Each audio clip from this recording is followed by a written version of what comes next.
This is the Cutting Edge on IRFM. As we said before, we want to take you into history again, because this is Black History Month. We want you to put your tape on cap. We want you to experience now Dr. Ivan van Sertima. This is a tape we played about 5 years ago, 4 years ago. But truly know that we have some new listeners now and people more in tune to what we have to offer now. We have to lick it forward, you understand? So we're going to play this tape. For those of you who didn't hear it, to hear it again. For those of you who never get to tape it, you can tape it now. For those of you who hear it already, you can listen it again and hear things that you didn't hear the first time. So without further ado, Ivan van Sertima, and the topic is the Moors' conquest of Europe. Yes, and you know who the Moors are. You must know who the Moors are by now, based off what we have been giving you. What we're dealing with this afternoon is which is extremely obscure. In fact, it's a chapter that is rarely ever mentioned. It's the Muslim chapter. Very few people are aware, and this is one of the unusual absences from European history, that you have 4 Muslim dynasties in the heart of Europe that run over a period of about 800 years. And this is what I want to talk about, the black element in this. It is not the Moorish dynasties entirely black, but it has a very powerful black element, and the last 2 dynasties are overwhelmingly African dynasties, having revived the fallen Muslim dynasties, the first 2 dynasties, by movement on the Senegal, along the Senegal River, by African people. Now, this story really begins with Muhammad, and we have to say a few words about Muhammad, because he is really the inspirer of the Islamic movement. Muhammad, we will not discuss his life and his work, etc. That is irrelevant. But we must point out certain things that are very important. His birth in 571 AD, his death in 632 AD. But it's neither the date of his birth in 571 AD or his death in 632 AD that is most important. It is his flight in 622 AD. 622 AD is important. It is as important in the Muslim world as is 33 AD or perhaps 1 AD in the Christian world. Just as we in the Christian world begin the count of our years officially from the birth or death of Christ, the Muslims begin the count of their years from the flight or Hegera, the period in which Muhammad is fleeing from his enemies who seek to kill him. When he dies, something unusual happens. A great faction breaks out between those who felt that his father-in-law should be elected. In fact, his father-in-law Abu Bakr was elected because those people who elected him thought he was most worthy to succeed Muhammad.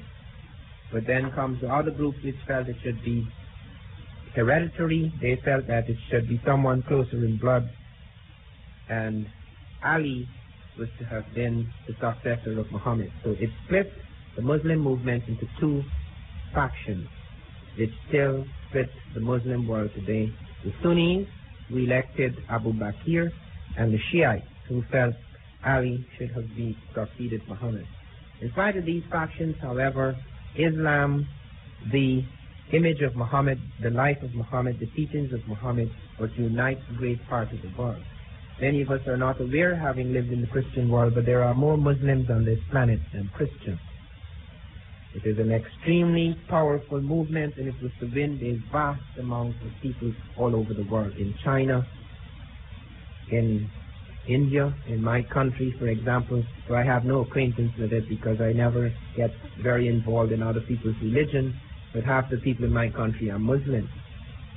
I was aware of them as close friends without getting involved in their religion. I just cut it off out of my mind. But it's been very important for us to recognize that a vast part of the world is Muslim. In fact, when I was doing my field work in East Africa in 1967, I found it very curious and even humorous that I would go up one mountain, which was Christian, and I'd go down the other slope of the mountain, it's Muslim. It was as crazy as that. Now, the Islamic movement spread with great rapidity because of certain factors. It did not attack the Christian religion. It embraced Jesus and Moses. The Islamic religion saw Moses and Jesus as legitimate prophets. Very important thing to remember, that it embraced, by embracing this, therefore, it was able to attract those people who were Christians or who had been Christians, who were disillusioned for one reason or another. They were drawn into the fold. It attracted quite a number of people for other reasons. Doctrines of equality and brotherhood. Muhammad insisted that races should be treated as equals. In fact, there is one diatribe in which he attacked some of the fair-skinned Arabs for having any kind of feeling about dark-skinned people. In fact, he made a black man a pillar of his faith, Bilal. He was very, very close to Muhammad. Also, there was a policy of conquest, that religion had a right to embrace as great a number of people. So these holy wars were in fact a powerful thing in uniting the restless, warring Arab tribes. Then he encouraged commerce, which attracted a great number of the traders of the world. And in fact, even those people who did not want to be Muslims would keep their religion, but would play Muslim in order to attract trade, or in order to have a good working relationship with the Islamic people. We find that in certain parts of Africa, like in Mali, where the Mali kings refused to allow the Muslim religion to touch their people, where they themselves, the kings and the court, were Muslims. At least they gave lip service to Islam, but they would not allow Islam to touch the festivals or the customs or the rituals and practices of their own people. So their people would remain non-Muslim, but they would become Muslim because it was advantageous for trade and diplomatic relations to join the Islamic religion. And also, one other thing which made them convert a great number of people was that they did not attack some of the marriage customs of other people. We didn't have, for example, some Christian missionary coming in and say, look, you do not marry more than one person, or you do not do such and such, or you do not do such and such, attacking the native structure without trying to enter and understand what was at the root of these customs. Rightly or wrongly, therefore, they were able to open up. It was more open for that kind of, more open to a range of cultures, which allowed it to have far more converts. Now, at first they consolidated themselves, and then they began to raid the world, just as the Christians had done in their Great Crusade. They decided to convert the world. This passion to transform the world and to bring their revolution, which was at that hot stage, that early stage, this is what led them in almost every corner of the globe.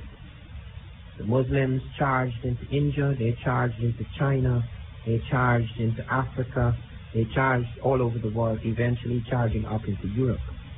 The movement in Africa was very important because there were strong bonds with the African people. Arabia, before the coming of Muhammad, was largely African. By the time of Muhammad, it is only 10% African. Other peoples coming out of other parts of the world, what we call the Semitic type, Asian, various other places, because Arab world is so placed. So lots of other people came in great numbers into Arabia. You still have a great section of Arabia, like southern Arabia, where you have overwhelmingly black types. Strangely enough, however, the first great dynasty, the Umayyad Caliphate or the Umayyad dynasty, were largely composed of dark types.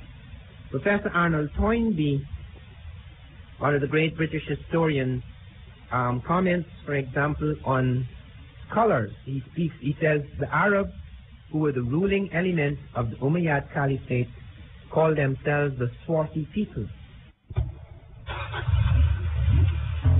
It was a mix of different types and races. However, coming into Africa, they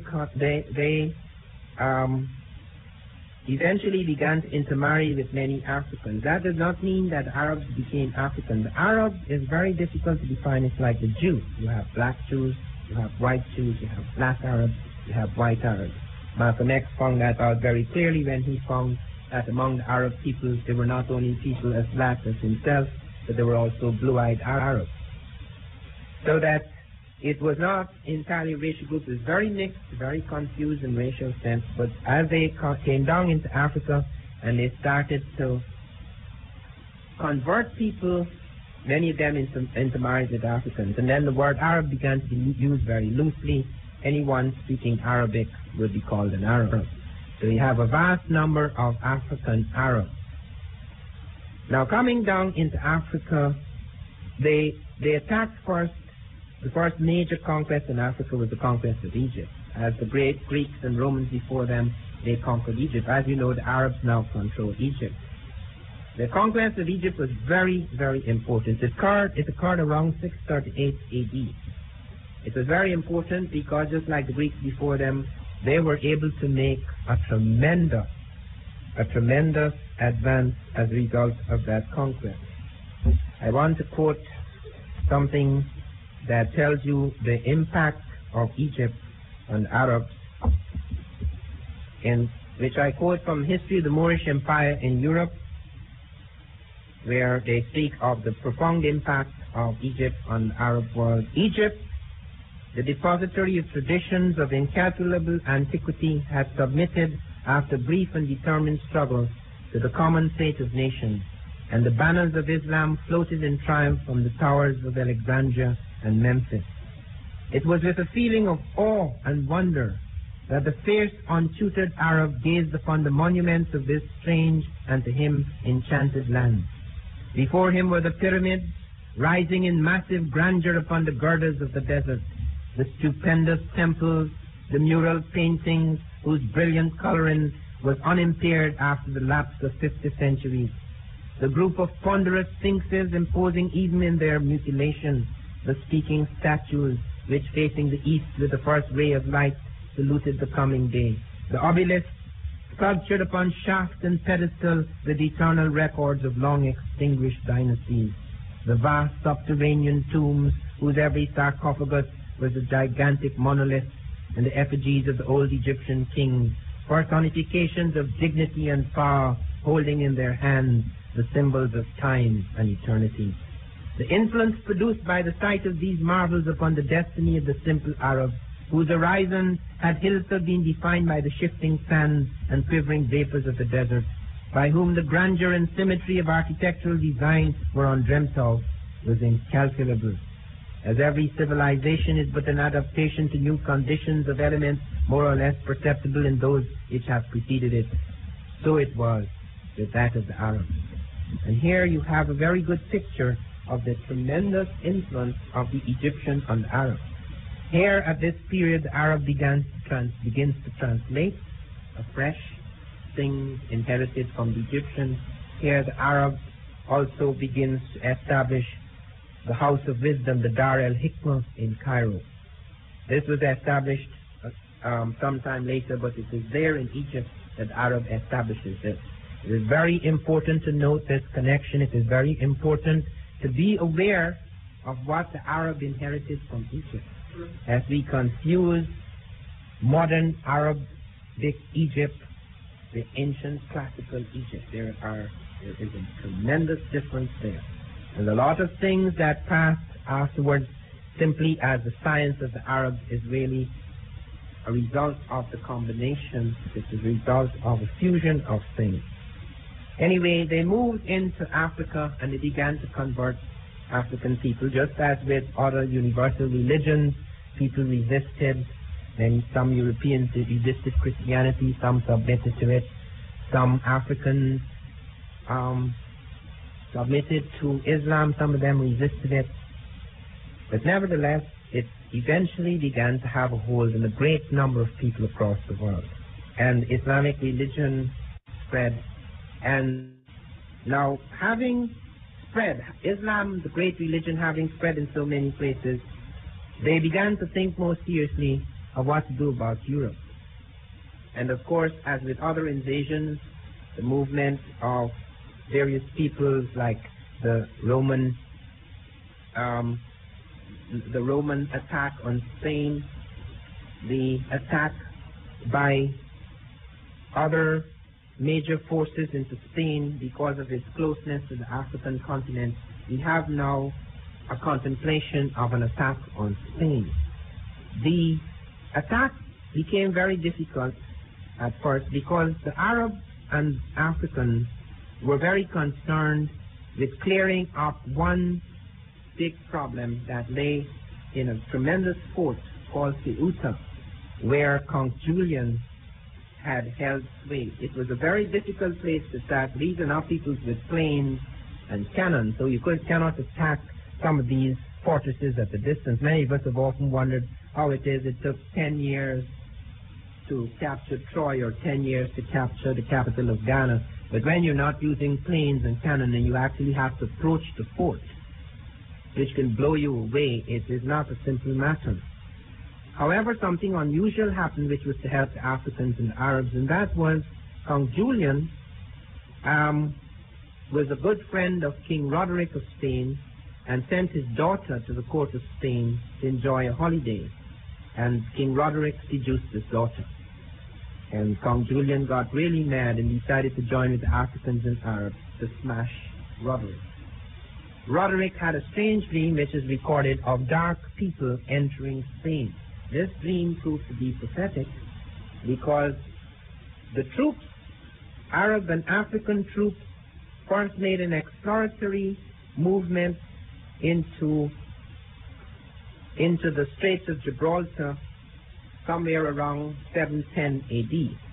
Gibraltar is actually named from an African because Gebel in Arabic means rock, and Tariq is the man who led the troops. So you have Gebel Tariq, Gibraltar. Jebel Tariq, that's the Gibraltar. And the very first set of troops were in fact led by another African named Tarif. Both names have come into our language. Tarif attacking in 710. By the way, Tariq's attack was in 711. 710 was an exploratory probe, and the word Tarif got into our language because the African general imposed a tariff, imposed a levy upon the people he attacked, and that is how we got Tariq. And then came Tariq the very next year, leading 7,000 troops. This was successful. Spain, a great part of Spain was conquered. And then led an attack, a continuous attack by the Arabs and Africans, so that within a very short space of time, from 711 to 720 AD, the entire peninsula, from Spain to the Pyrenees, was conquered by the Africans and Arabs. Attacks were made which brought Spain, Portugal, Sicily, and a slice of France on African and Arab domination. The Africans and the Arabs then established a dynasty known as the Umayyad dynasty. That is the dynasty Toynbee talks about, the Umayyad Caliphate, where most of the people were dark-skinned people. Of the 7,000 troops that attacked Spain, 6,000 of them were African troops. They established a dynasty there in Spain, but once again, and this is something that has always haunted the Muslim world, the battles between the Sunnis and the Shiites were soon to make a mockery of this dynasty, because around 750 AD, while the royal family of the Sunnis was holidaying in Damascus, the Shiites descended upon them and killed almost every member of the royal family, thereby instituting a Shiite dynasty which was known as the Abbasid dynasty, A-B-B-A-S-I-D-E, the Abbasid dynasty. Abbasid dynasty, however, did not last long. By 756, the Sunnis gathered their forces in Africa and smashed the Shiites. Then they continued the Umayyad dynasty. This is an extraordinary dynasty, and it threw up an extraordinary man called Abdur Rahman. Abdur Rahman was to have an enormous impact upon the life of the Iberian Peninsula. But let me track back a bit, because The question arises, who are these Africans we are talking about? Where do they come from? What essentially constitutes the Moors? What is their racial complex? The word Moor itself is only partially helpful. The word Moor, originally Moros, Greek. Some people also traces it to Meroe, all meaning dark in Greek, Moros, black or dark. And then comes the Roman Mores, also dark, black. But it didn't just constitute black types. It's the dark. It more suggests darkness. So you have two types involved here. You have a vast number of black types which come out of the Saharan desert area. Those are the Garamantes. The Garamantes of the Sahara. They constitute a great part of the North African people. These are black Africans who in fact fought with the Romans. The Romans found they could not defeat them. Then they were joined by a fair-skinned Libyan group, and the Libyan again is a very complicated group because you have both dark Libyans and fair-skinned Libyans. You see, our problem in America in having to divide people cleanly into blacks and whites creates problems in history because you can talk about the dominant, overwhelming black group, but you can't point to the fact that they are all black because the Garamantes, which constituted the great concentration of people in Northern Africa at that time, because Northern Africa is no longer like that. It is a very different world as is Egypt. It has changed both physically and culturally, but at that point in time, as the Romans describe it, the largely black African people. Then comes Libyans who are both black as well as some fair-skinned Libyans. You find this, for example, among the Berbers. The Berbers, it's very unusual to meet the Berbers because the Berbers, you can find Berbers who are both blue-eyed in the Atlas Mountains and very black Berbers. All metallurgical trades are controlled by blacks. The blacks produce metal. So that you find in a situation like that, all the metal trades among the Berbers are controlled by blacks. All speak the same language, which has smatterings of this and that, and yet they happen to be one people. So that you have to define clearly what you're talking about. In the case of the Umayyad dynasty, you have people coming up into Europe who are both fair-skinned Berbers as well as black Berbers, some fair-skinned Arabs as well as a vast amount of black Africans who constituted the great invading force, because the Arabian Peninsula is very far away from there. And you have also, these people are joined by Jews because the Jews were very happy to see the Africans and Arabs attacked because the Christians were persecuting the Jews. So now they have a new invader force which has control over the Christians, and seeing that there was tremendous commercial opportunities under the Muslims, many Jews joined the Moors. They were protected by the Moors. Abdul Rahman, one of the great figures at that time, insisted that one of them is that you could not make distinctions on the basis of race. This is so serious that you have to do a hell of a lot of research to find out who was who, because the Muslims would not discuss race. Okay, and one of the best pictures we have of the Moors, and where we could see very clearly African noblemen, Africans in charge here and there, is because they're drawn by their enemies.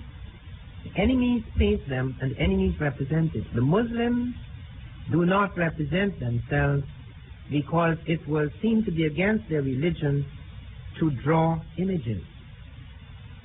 So that you have human images at least. It's not against painting, but it was against human images. They thought perhaps this was sacrilegious. So that when we see powerful Senegalese generals on horses rushing into Spain, it's painted by the enemy, the Spanish. When we see African chieftains playing chess in Spain, it's drawn by the enemy, the Spanish.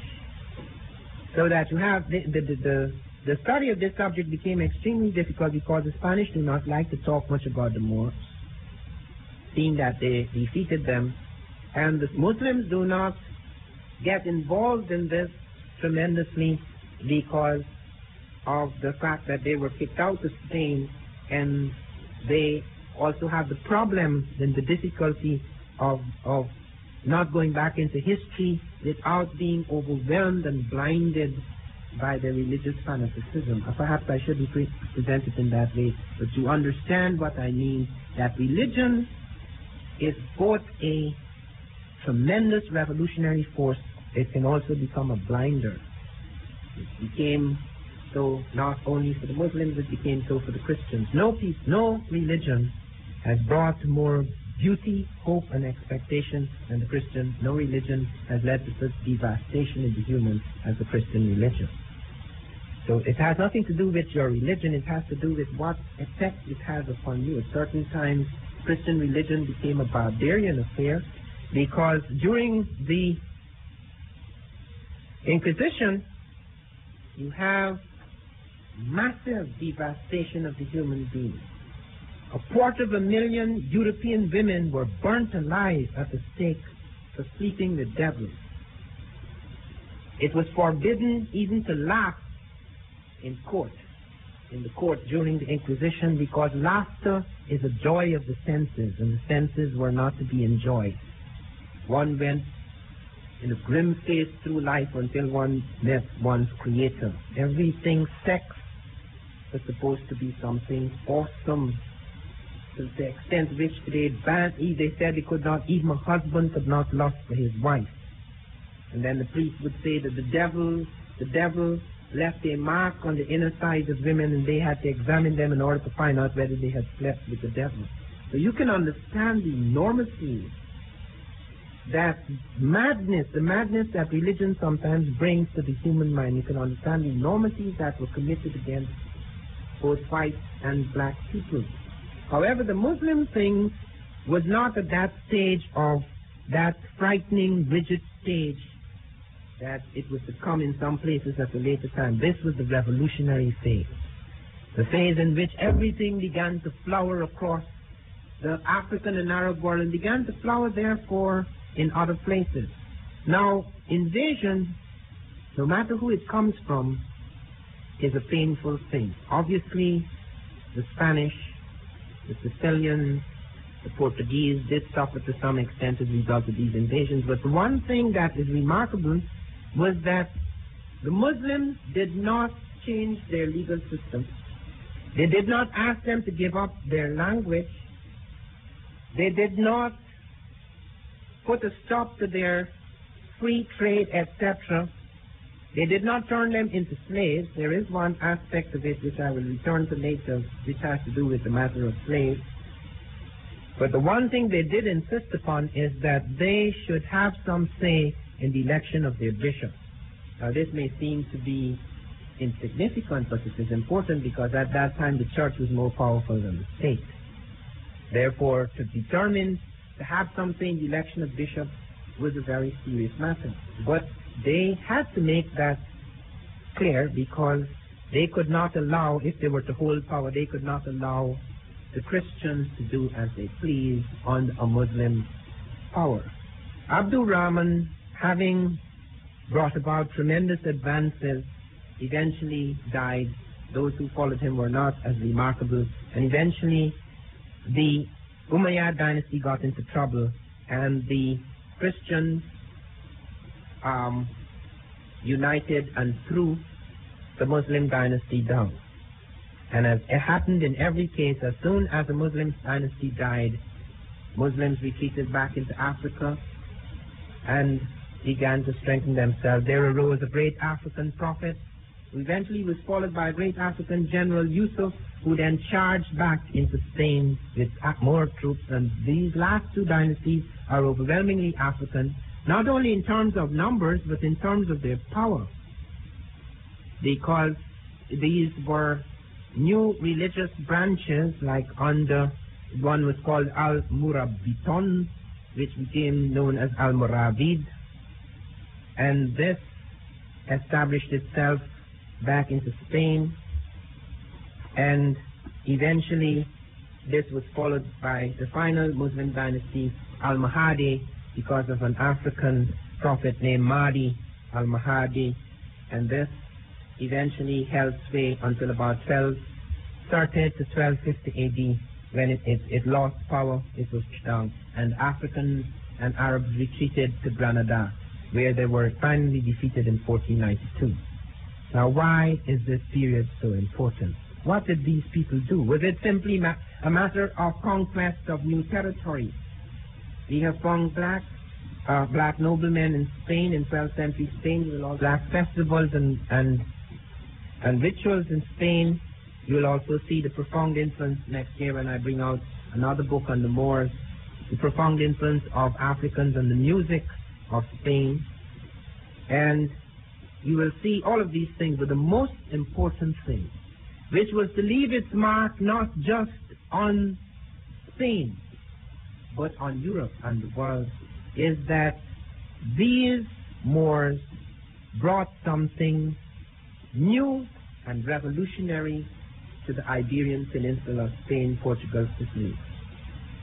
Because perhaps of their acquaintance with the Egyptians whom they conquered, and partly because of their revolutionary zeal at that stage in their religion, where it had the power to inspire them with a great force, they began to do very extraordinary things. When Europe was attacked in 711 AD, there were only 2 universities in Europe. The Muslims introduced 17 universities into Europe alone. 17 universities. Europe was 99% illiterate in 711 AD. So was the rest of the world. Illiteracy means the inability to read and write. It doesn't mean you're a fool. Okay? Only a small clique or class in Africa, in Europe, in Asia, in America, read and wrote. The Muslims made education widespread, universal. They introduced many schools, many universities. Arabic became the language of the main language of the Iberian Peninsula, although they did not destroy Spanish and Portuguese. It became the language of science. They introduced a vast range of things for which they are given no credit, which was to have a profound impact later on the Industrial Revolution. Europe had not a single public library. It had private libraries for the small elite, the tiny elite that read and wrote. The Muslims introduced hundreds of public libraries. They introduced public baths. They introduced public markets. They introduced a range of new things in terms of science. In Cordoba alone, there were 4,000 public markets. There were 5,000 mills. There were hundreds of public baths. They paved the streets. There was not a single street in Europe that was paved at that time. Cobblestone streets, etc. They paved the streets. They raised the sidewalks. There was not a single city, nor Paris, nor London, that was lighted. In Cordoba, you could walk for miles by the flash of lamps. They began to take water from the mountains and run it in lead pipes into the private houses. They introduced hot and cold water systems. They brought a vast range of vegetables and fruits from all over the world into Europe for the first time. Strawberries were introduced into Europe for the first time. Lemons were introduced into Europe for the first time. Ginger was introduced into Europe for the first time. Cotton was introduced into Europe for the first time. They affected great industries. They introduced new irrigation systems. They wrote irrigation treatises on irrigation. They also introduced major advances in many fields of the sciences. They introduced windmills, crankshafts, worm and pinion gears operated hydraulically. They introduced new concepts in trigonometry. They introduced optics. The first eyeglasses were cut in Europe by the Moors. They introduced an unusual kind of air conditioning which had never been used before. You could have drafts coming into the houses, drafts of fresh air that were made to flow across flowers that were particularly planted in order to give certain perfume. They had perfumed air conditioning. And parts of northern Africa. So do not think that it is all just happened in Europe. It became part of a new world. And Africa. They brought other things. They put map making on an entirely new basis. The finest carpets in the world were produced at Tulala, where the Moors were. The finest sashes in the world were in Almeria, where the Moors were. The finest woolens and glass and jewelry were in Granada, where the Moors were. The finest blades were cut in Toledo, where the Moors were. The finest leather and tanneries were in Morocco, where the Moors were. So they brought things to a level which was remarkable. Europe had suffered an unusual period of decline. After the greatness of Greece and Rome had faded, Europe fell into kind of dark age. Europe was struck by something as terrifying as AIDS. A cholera epidemic destroyed 50% of the population of some European countries. It fell behind in many of its sciences. The Moors introduced algebra for the first time. They retranslated the geometry text out of Egypt and reintroduced it, as the Greeks had introduced it, and improved upon it. Everything that could be translated in the known world, the ancient and the contemporary world, out of Egypt, out of Greece, out of Rome, out of Persia, out of Morocco, out of the University of Timbuktu, out of Arabia, out of China, out of India, was brought into the Moorish world in northern Africa and in Europe. They introduced the cipher system which we use today. Europe did not have ciphers. Europe had letters for numbers. Even the Romans, the last of the great Europeans before the modern era, counted with letters. In Roman, 1 is 1. 2 is 1, 1. 3 is 1, 1, 1. 4 is 1, Z. 5 is Z, and then you start all over again. V1, V11, V111. It is the Moors who discovered the Hindu using ciphers for numbers. We do not know where the Hindu got it from. Some people claim it is Hindu, some people say it came from another source. That we do not know, but we do know that as early as 1202, Fibonacci, traveling from Europe, found the cipher system in India. That is the cipher system we use today. Europe would not accept it. The church ruled that numbers were works of the devil. Hence, it was only because of the commercial system that was carried on by the Moors that eventually we accepted 0, 1, 2, 3, 4, 5, 6, 7, 8, 9. That became the universal cipher system for the world. All of these things, therefore, came out of various parts of the world. Gunpowder technology from China. Great number of fruits and vegetables out of Africa. Out of other parts of Africa like Egypt, some of the mathematics which were further developed in the Dar el-Hikmah, the House of Wisdom. Around the 10th and 11th centuries, these things began to develop with Africans and Arabs. All of these things were being brought into the center of the world.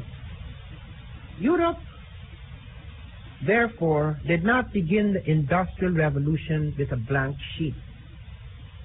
A friend of mine is doing work now showing the contact between the embassies and the religious organizations in Muslim-occupied Europe with non-Muslim-occupied Europe, showing the connections and the dialogue that was going on, so that while it is true that Europe sees the technological initiative, lots of things that were later credited to pure European genius as a result of a melting and mixing of world genius. The compass is not European. The astrolabe is not European. Algebra is not European. Geometry is not European. Higher trigonometry is not European. The advances in optics, which began with the Muslims, the cutting of eyeglasses, etc., That is not European. Even the gun is not beginning in Europe. Europe was able, because of its extraordinary conquest, the wealth that it gained from those conquests, and also its own genius, which is not denied, to pull together what constituted a world genius, to pull together elements from various parts of the world, out of Asia, out of the Arab world, out of Africa, to pull, and later out of America. The fruits and vegetables in America alone transformed the food supply of Europe in 30 years. The food supply of Europe doubled in 30 years as a result of the conquest of America. All these things are to be noted because this was on the very edge of the Industrial Revolution. And this was, as you are well aware, to have quite an effect. As I pointed out before a congressional subcommittee, I was called before a congressional subcommittee in 1987. I got this letter from the chairman of a congressional subcommittee to appear before Congress to give due cause why we should not say officially that Christopher Columbus discovered America. Okay. And I was to be given 15 minutes. Now you know I can't talk in 15 minutes. And I spoke for 25 minutes. Nobody stopped me. And I pointed, in the discussion, I pointed to the fact that the sails on the ships of Columbus and Vespucci were not simply European sails, though they were later changed to European sails. Those were Arab Latin sails, which Arabs and Africans had used in the Indian Ocean. And in fact, the caravel of the Spanish and Portuguese came from the Arabic caravos, a name that was introduced by the Moors. That was the caravos. It is true that as a result of the constant and persistent movement of peoples into this area after Columbus, that you had developments and leaps in shipping technology, which was to put it ahead of the rest of the world. But at that time of the first movement, it was profoundly affected by the Moors. A lot of us do not realize that the same year Columbus sailed was the year the Moors were defeated. That was the year in which the Arabs and Africans were defeated. 3 million Africans and Arabs retreated back into Africa after the defeat of the Moors. You're listening to Ivan van Sertima of Europe. Very interesting to hear what the Moors brought to Europe, you know. We always been hearing that Africans, you know, is good for nothing. That's what I'm telling you, that, you know, we never develop nothing. Even on Jamaican radio, you hear some of the intellectuals talking that, questioning what did Africa offer to the world. Well, you hear this anthropologist and archaeologist and historian talking, he's telling you that, you know, algebra, the form of mathematics that was taken from Egypt, was carried into Europe by the Moors. I'm talking about baths, you know, universities. There were 2 universities there. After the Moors went in there were hundreds of universities.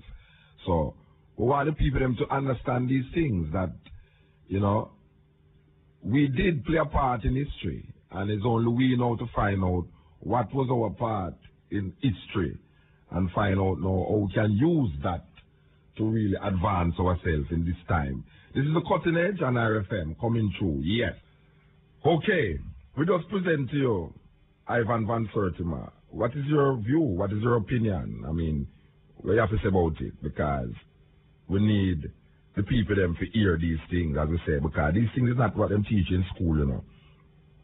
We have been to so much schools and we've been listening to the reaction of the youth them. And we realize, it's not that the youth them don't want to know these things. It's just that the curriculum of the school is not set up to deal with these things. Because even the teacher themselves is not equipped to teach African history or African studies. It's a weird thing. Because you would expect that in Jamaica, where the majority of the youth them that go to school is of African descent, that you would have some equipment from the teachers to really impart this knowledge. But them themselves is lost. Them themselves is not, because we find ourselves in some school now that 20 years ago, Rasta couldn't even stand up at the gate. That's a serious thing. 20 years ago, Rasta couldn't even stand up at the gate. Now them are invited to come talk to them children. That's serious. They're afraid to corrupt them children. We don't corrupt them though. We are show them themselves. Marcus Garvey. Very important. Very, very important. And I say, not even the teacher them is equipped to even tell the children them about Marcus Garvey. All them know that Marcus Garvey was born in St. Anne. This is a cutting edge RFM.